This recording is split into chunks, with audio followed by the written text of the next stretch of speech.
So in our discussion around the death and passion of character, we're trying to examine what are the factors that have contributed to the death of character education.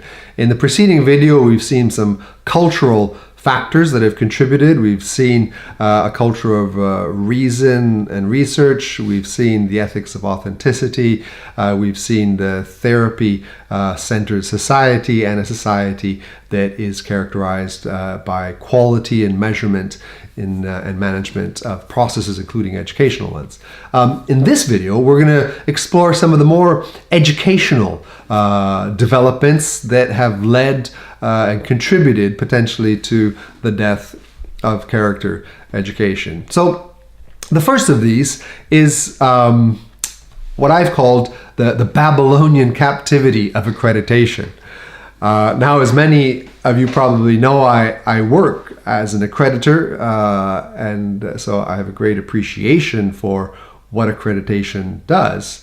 But at the same time, a keen awareness of what accreditation can do, which is a sort of a Babylonian captivity, where we, like Daniel, are in Babylon, and whereas some things are acceptable. Remember, Daniel changed his name. He actually studied, with the king, so he accepted the curriculum of Babylonian Empire to become a leader. But there are some things of captivity. There are some foods that you probably don't want to eat. And there are some things there that are missing, like the dreams and the visions that Daniel brought to the table in that particular society. So the Babylonian captivity of accreditation is a rich metaphor. And so here, let me use it to talk about how this has contributed to the death of character education.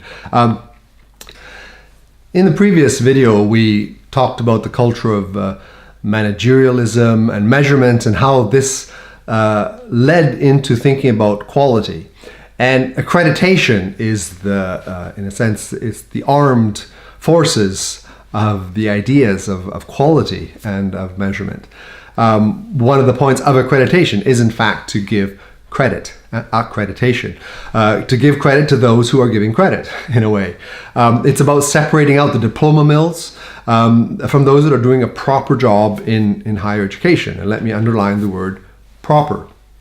Accreditation is there to protect students, to enhance trust between universities with employers.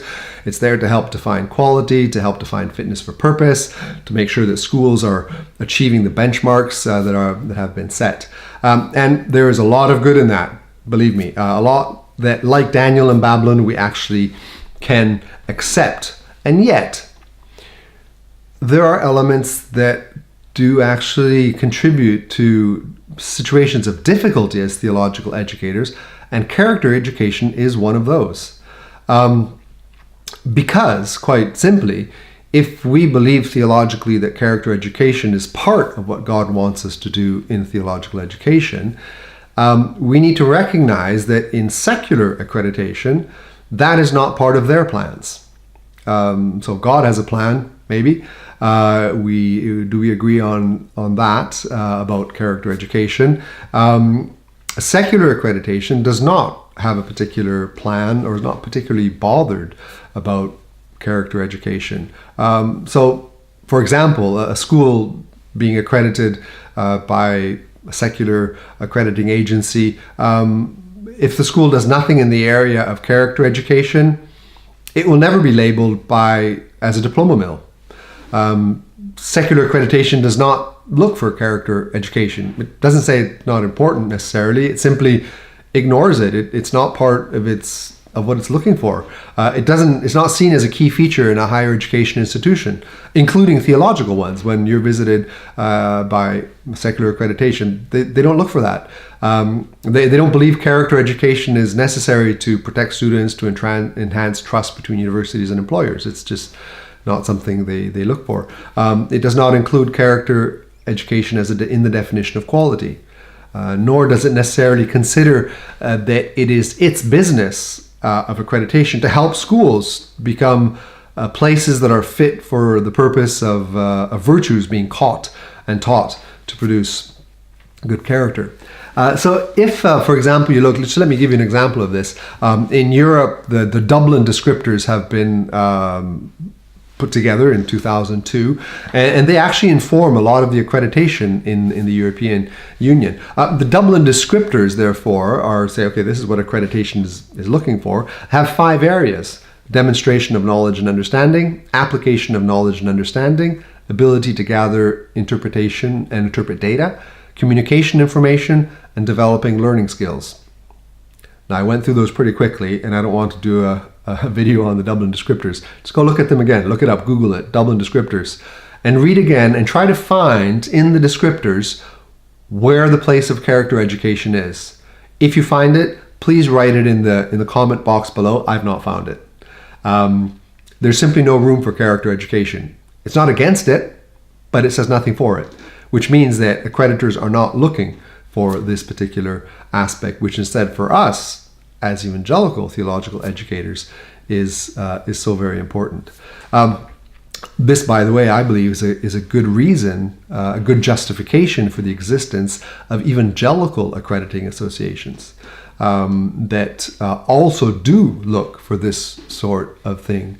At the meeting in 2017 in Rome, the ISET leaders, so the leaders of the International Council for Evangelical Theological Education, they met together and they produced a document called the Rome Declaration, which addressed a number of areas in evangelical accreditation. And one of them, listen to this, was a final commitment to character. So these accrediting agencies committed to, I quote, integrating principles, quality measures, and assessment of character education into our global indicators within our vision of a holistic theological education. So there you have it, evangelical theological education that actually says character education is fundamental in what we do. So, but in general, the secular accreditation environment does not look for that. I believe that has contributed to the death of character education because we're not accountable to anyone to whether we do it or not. A second educational point here, so accreditation, captivity, the second key point is the loss of the university. The word university means something in one direction. And it comes, of course, from that medieval vision of unity that in turn was rooted in Greek thinking, in Christian thought. And this vision of unity included and applied also to virtue and to character. So it was a vision of irreducible complexity, where if you took one stone of virtue out of the cathedral of education, the entire edifice would crumble. So it was all put together very, very carefully. Now, what modernity did is modernity actually shook the vision of the university. And post-modernity has now replaced that vision with a vision of fragmentation and of diversity and of little bits that are not necessarily connected in any way to each other. And so you can learn in isolation and different learning outcomes, different spheres of learning. And the virtues themselves are, if they are there, and certainly there are virtues in society that are embraced and endorsed, but educationally the virtues are orphans. They're rootless, they're isolated and fragmented. Which, to use G.K. Chesterton's words, he says the virtues have gone wild.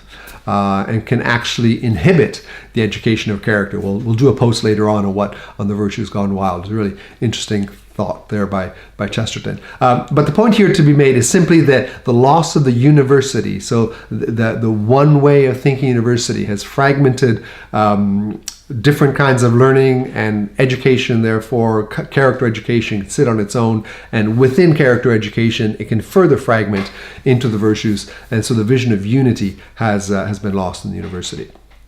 So these are the two educational elements that we add to the list of the previous 4 cultural elements.